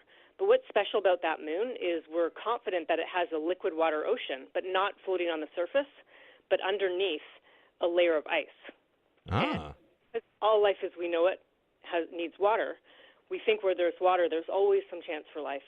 So in addition to Mars being like one of our favorite planets in the search for life, there's Europa. And we're trying to figure out how to send a spacecraft there that could orbit it and even land on it. Oh, wow. How far away is this one? I mean, obviously not trillions of light years because we can get there. Or trillions of miles, rather, not light years. Go ahead. It's one of Jupiter's moons, so it's about 5 times further from the sun than Earth is, if that helps. We always think of things in relative terms, not usually absolute numbers. But to get to Jupiter takes a few years. Takes a few years, but we could get there. Okay. So we're not like in the news media where, everything's like tomorrow and then you move on to the next story. It takes so long to build these really complicated spacecraft that we think in terms of years. Right. I mean, so you want to make sure you've downloaded enough Game of Thrones episodes and you got, some good books on the shelf because it's going to be a long journey, but we could get there. And are we sending any Mars rover type exploratory vehicles to see what, you mentioned this possibility of ice and water beneath it. Is that happening? I'm not sure if it's going to happen this time. People really want to be able to drill down. Imagine drilling down into the ice and getting to the ocean. But we're just not 100% sure how thick that ice layer really is. But people are working on it. You can go to laboratories where people have like these really tall chambers where they're putting large blocks of ice and figuring out how to melt and drill down into them. This is so cool. Sarah Seeger, thank you so much for joining us. Sarah is an astrophysicist and planetary scientist at MIT. Sarah, anywhere you want to direct people to check out your research or projects you're working on? Sure. Well, they can just Google my name, Sarah Seeger, and they'll come up with stuff. If they Google NASA exoplanets, they'll find even more. All right. Awesome. I learned a lot today. Sarah, thank you so much for calling in. Thank you. Good night. Good night. And Team Buck, we're going to take it back in from space and bring it here, bring it home. We'll be right back. Welcome back, Team Buck. I am looking at this, and I have to say that it troubles me, and I also recognize that I'm going to have to say that I recognize a, what's the word? I recognize that there's a problem with the way I approach this versus other things a little bit here. Let me explain.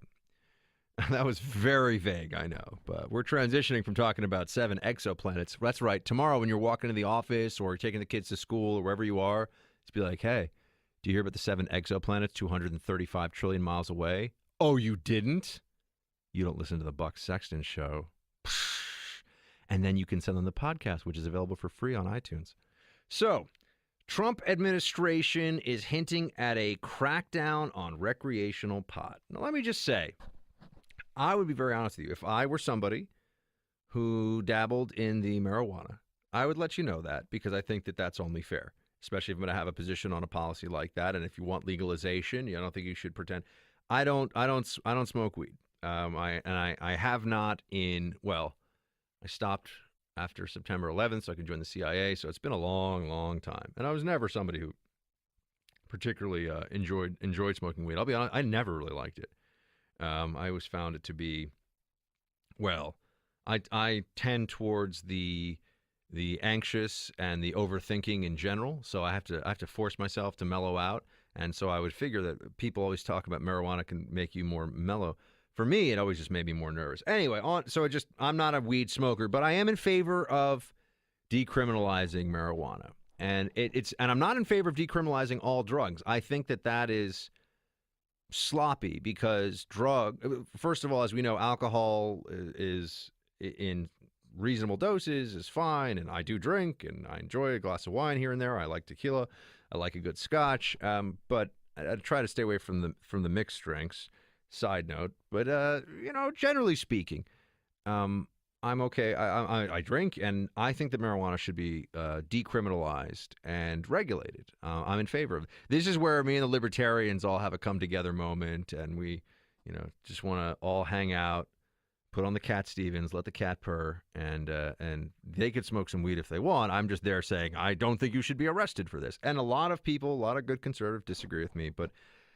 The argument, for example, that marijuana is a gateway drug, I've read a lot about it, and that's just a theory. There's really not much evidence that I've ever seen, and if I'm wrong, please bring it to my attention that it's a gateway drug. And I do think that people certainly can smoke too much weed, and it's bad for them from a health perspective, and also it's bad for their productivity.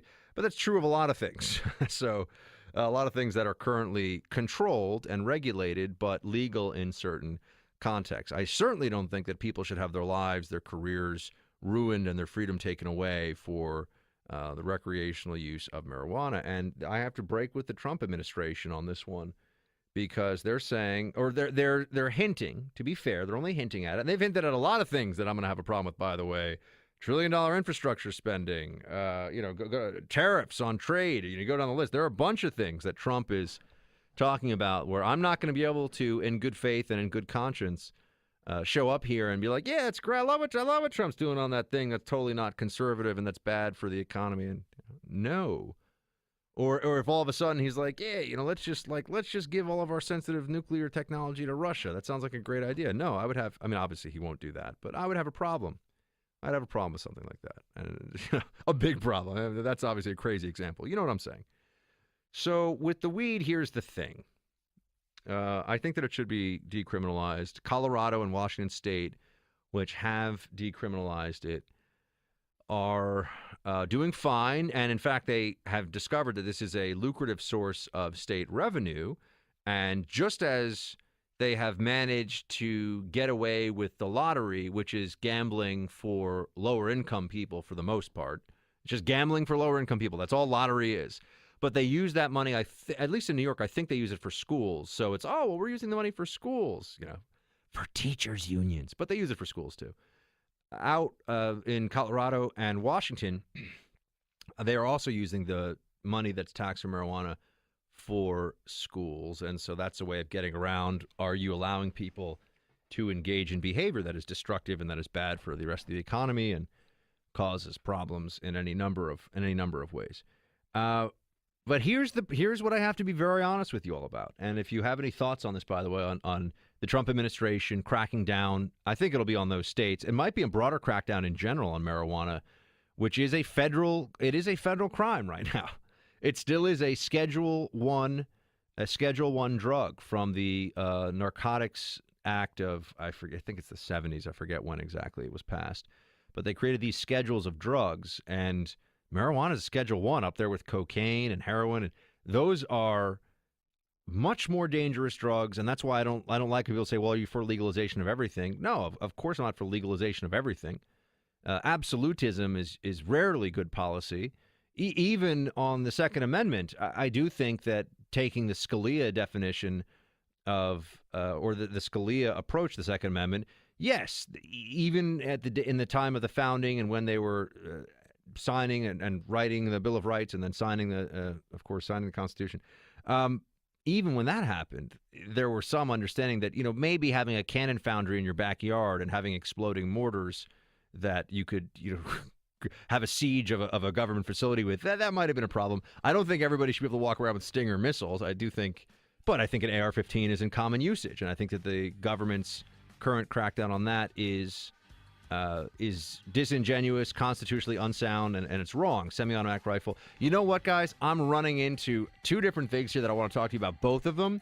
So let's talk about weed, and let's talk about Maryland's gun ban on so-called assault rifles, coming up here in the next segment. And I'm sure a few of you probably have some thoughts on both of that. So we're gonna stack the back of the show here. We got weed legalization and guns. Isn't the Freedom Hut a great place, everybody? We have so much fun. We're going to talk about both of those things in just a few minutes. If you want to call in, 844-900-2825. We will be back in the Freedom Hut momentarily. The things that matter most in your day-to-day life are too important to trust to just anyone. That's why he's here. Buck Sexton with America Now. Sharp mind, strong voice. Buck Sexton.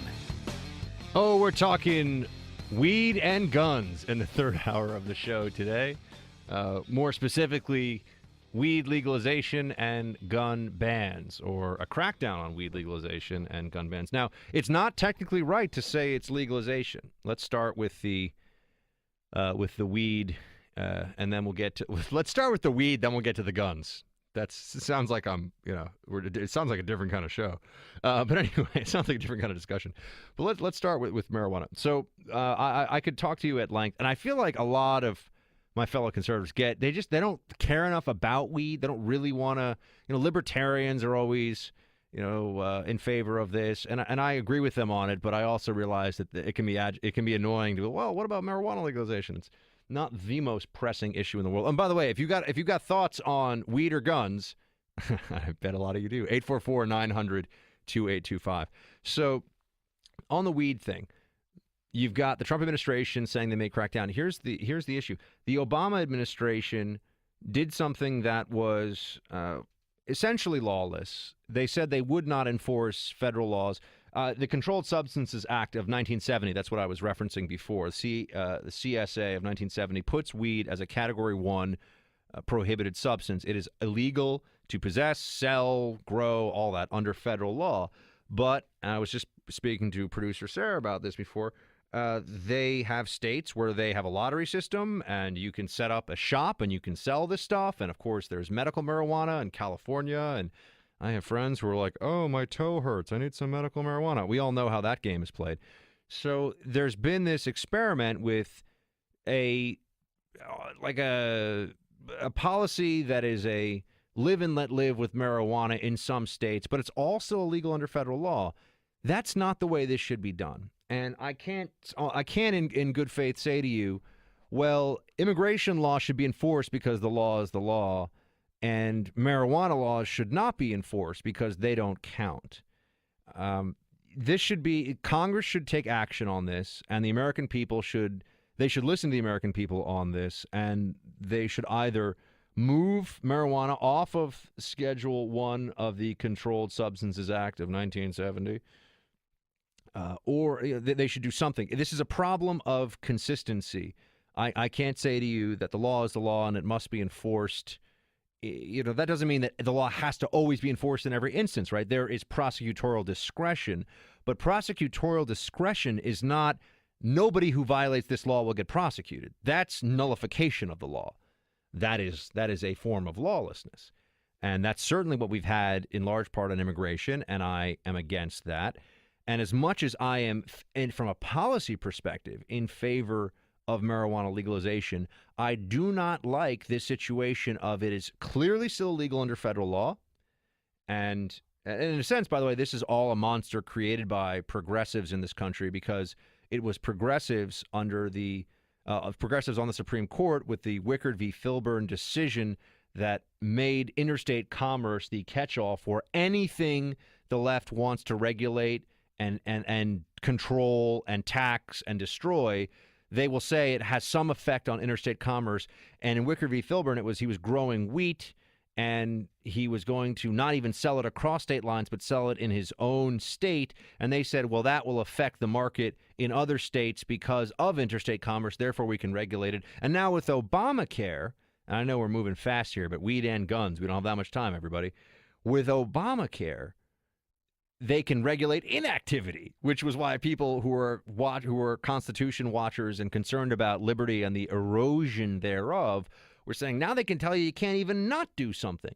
Never mind, if you do this, we're going to tell you how you can do it, but now you can't say I'm not going to do something. Regulating inactivity, which was the travesty of the Obamacare decision 5-4. Thanks, Justice Roberts. Boo.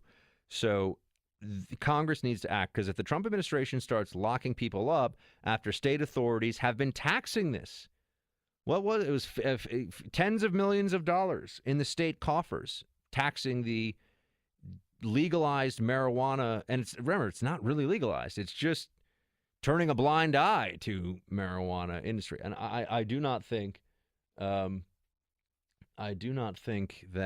this is putting us in a good place. Congress should act on this, and they should either move it. If they move marijuana off of the Controlled Substances Act and leave it to the states, they just did this with guidance, not a law. I understand it's different. It's not really binding what the Obama administration did on transgender bathroom usage.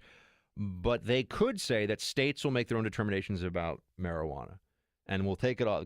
But Congress is going to have to man up on this one and take action, and not just sit on the sidelines and avoid politically difficult moves and conversations. So that's I just wanted to establish that I'm trying to avoid inconsistency it's not right for me to say on one thing, well, the law is the law and it should be enforced as the law, or Congress should change it, and then on another, because I like the policy outcome, because, see, I'm not a progressive. I'm not a Democrat. I'm not a leftist. The ends don't justify the means. And as much as I feel like nobody should get locked up because they want to smoke a joint, I also think that a quasi-legal status is bad for everybody in the long run, because what happens now to these legal shops if the feds go in there? Mandatory minimums for possession would this could be a nightmare really fast. And what then you're going to have what, maybe jury nullification? If I'm on a jury and some guy says the state of Colorado let me set up this weed store, they've been taxing it, they know it's there, the police haven't bothered me, and the federal government said it was okay, and now they want to lock me up for this. If I'm on that jury, do I convict? It's tough. It's tough. Not an easy call. All right. Got a whole bunch of calls up here. I had a feeling weed and guns gets everybody fired up. Mario in Massachusetts on WHYN. Welcome to the Freedom Hut, my friend. Hello there. Yes, I listen to you as often as I can. Thank you so much. Can you subscribe to the podcast on iTunes, will you? Okay, I will. Thank you. About 3 weeks ago, I said, not 3 weeks ago, about a week ago, I said, okay, Trump's been in office now for about 3 weeks. And I thought to myself, and I mentioned to my brother, I said, the reaction from the establishment, that's Democrat and Republican establishment, has been so violent, so extreme, that I said, how's it going to be in 3 months, in 4 months? How's it going to be in a year? Where is this going? And this doesn't seem like a normal reaction. And my view is that we might be looking at something like a rebellion, something like something violent, because I can't imagine that this is going to stop. I mean, these people are looking at the possibility of this administration turning over the U.S. federal government back to the American people under the Constitution. And they've fought against this for generations. I don't think they're going to allow it to happen. This is, and I think I'm going to address your question as best I can, Mayor. It's a very it's a provocative and astute question. I think that there's a recognition among the elites in this country and the elites who are on the left, predominantly, but not entirely. There are elites on the right also who are worried about this too, the corporatists and the cronyists. There are others too. But there's a recognition of the elites that the Trump administration's ethos, approach, ideology, and promises to the American people are an existential threat to their position, to their sense of self, to their elevated stature in society, to their I'm speaking in broad generalities here because I have to, but we could drill down into the specifics. With the press, why is CNN better than, in the eyes of people, I'm not saying it is, why is CNN better than the Washington Free Beacon? I love the Free Beacon, I'm just saying. Oh, because one is bigger and more well-known and is considered to be the gold standard of journalism. Well, if that goes away because people think that CNN is fake news, guess what? It's not better, right? So there, you can point to specifics here. But what they'll do, and whether it's bureaucrats in the government who feel like government is the solution to all problems, or any number of other people that view this administration not just negatively, but view it with hatred and ferocity, they think that it's a threat to who they are and their way of life. And so what they're willing to do, I don't know. So far, we're seeing people that are violating federal law by the leaks against the Trump administration. We're seeing people within the bureaucracy who are speaking out in ways that are completely inappropriate. You have all these groups threatening to just tie the administration up everywhere in lawsuits, and they're raising money for this. This is... You know what else? Go ahead. You know what I see also besides all of that, and I totally 100% agree with you, they're moving large groups of people, in angry, destructive ways. The black community, my last name's Garcia. They're moving the Spanish surnamed community. They're moving other subgroups, homosexual community and so forth and so on. And eventually, these people all are going to totally make common cause, get together, and somehow, I see this as a prelude to something much, much bigger and much more violent. What do you think? I don't know. I don't see that. I'll be honest with you. I don't see that. I don't think that this is going to go. I don't think this is going to go to that level. But I do think of any sort of armed uprising or anything like that. And obviously, that would be a terrible idea. But I will say that it's going to get really ugly. I mean, they want him out of office, and nothing short of that will. When I say they, I just mean the left. Nothing short of that will stop them. But unfortunately, Mario, I got to run into a break here. But thank you for calling in on WHYN in Massachusetts. And team, we'll be right back. Buck Sexton with America Now, talking about weed and guns, everybody. And that means the board is lit up like crazy, which I knew it would be. So thank you for that. I may not be able to really deep dive into the gun part of our conversation until tomorrow. Boo! I know.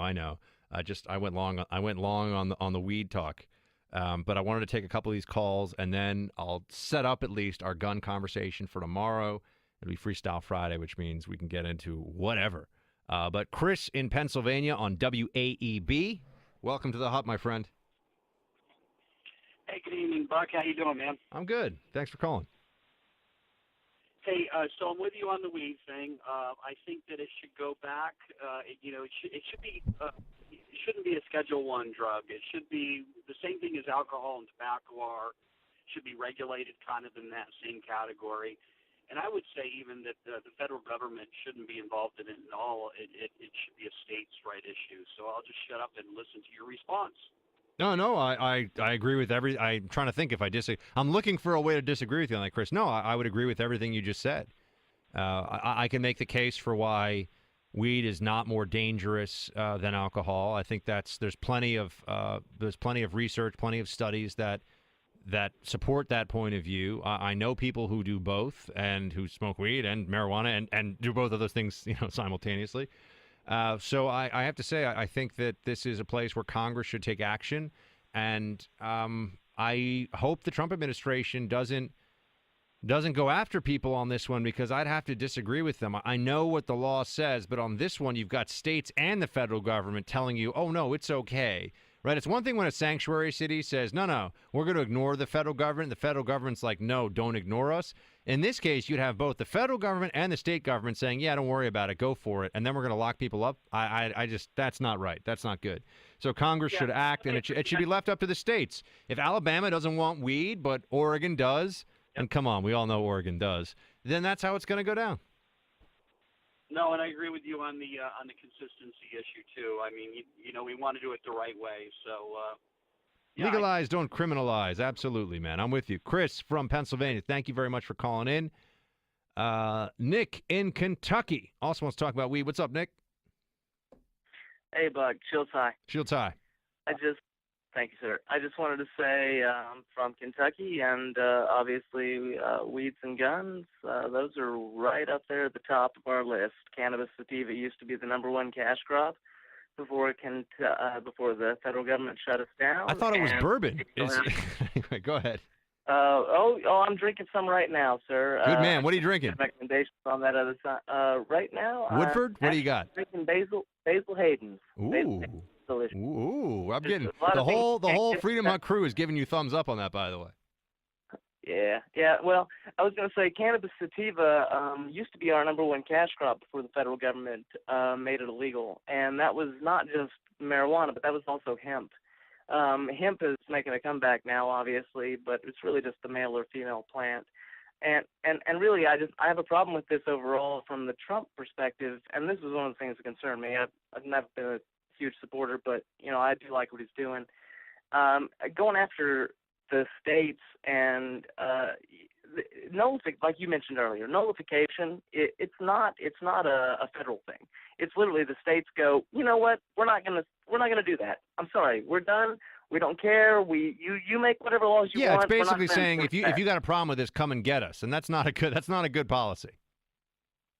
Well, but we're talking about something where the federal government is basically making this overarching governmental body to enforce their own law, where if it's the states are in charge of the law. Right, but that's why I gave you the background on the Interstate Commerce Clause in Wickard v. Filburn, which was the beginning of the federal beast's tentacles and many arms stretching out all across the country on every issue. I mean, the reason you have a federal law about domestic violence against women, which is illegal in all 50 states, but the reason they think they can pass a federal law, and that Joe Biden was all involved in the passage of this, the Violence Against Women Act, was that they tied it to interstate commerce. Well, everyone's opposed to violence against women, but that has nothing to do with interstate commerce. And there are already laws at the state level. That was just political showboating from Biden and other Democrats. Had nothing to do with anything. And, over federalizing, especially criminal law, comes with a cost. So that's why, look, I wish the Interstate Commerce Clause wasn't just used for weed regulation. I wish it was used only for interstate commerce. Yeah, no, I don't disagree with that at all. However, and progressives often want to cite the Interstate Commerce Clause and the Supreme Court's rulings on that overall. But really, what trumps what in this situation? If the states make the law and the federal government says, hey, this is the law, and a state says, we're not going to enforce that, regardless of what it is. Say it's a 55-mile-an-hour speed limit. If the state says, we're not going to do that, or, okay, we got to run here, Nick, but finish up. Yeah, if we take away your funding, if we don't, okay, it's a $10 fine. The states still ultimately have the courts that decide whether or not these things are law. All right, Nick, thank you for calling in. I promised you guys we talk guns, and that wasn't supposed to be a switcheroo I was pulling there. I didn't get to guns, but let's get to it tomorrow. You have the Fourth Circuit upholding Maryland's assault weapons ban. This is flagrantly unconstitutional. It is based on nonsense. It is in violation of what Heller set forth for the Second Amendment. We will talk about it tomorrow night. Please download tonight's podcast on iHeart or on iTunes. You can subscribe. Until tomorrow, my friends, shields high.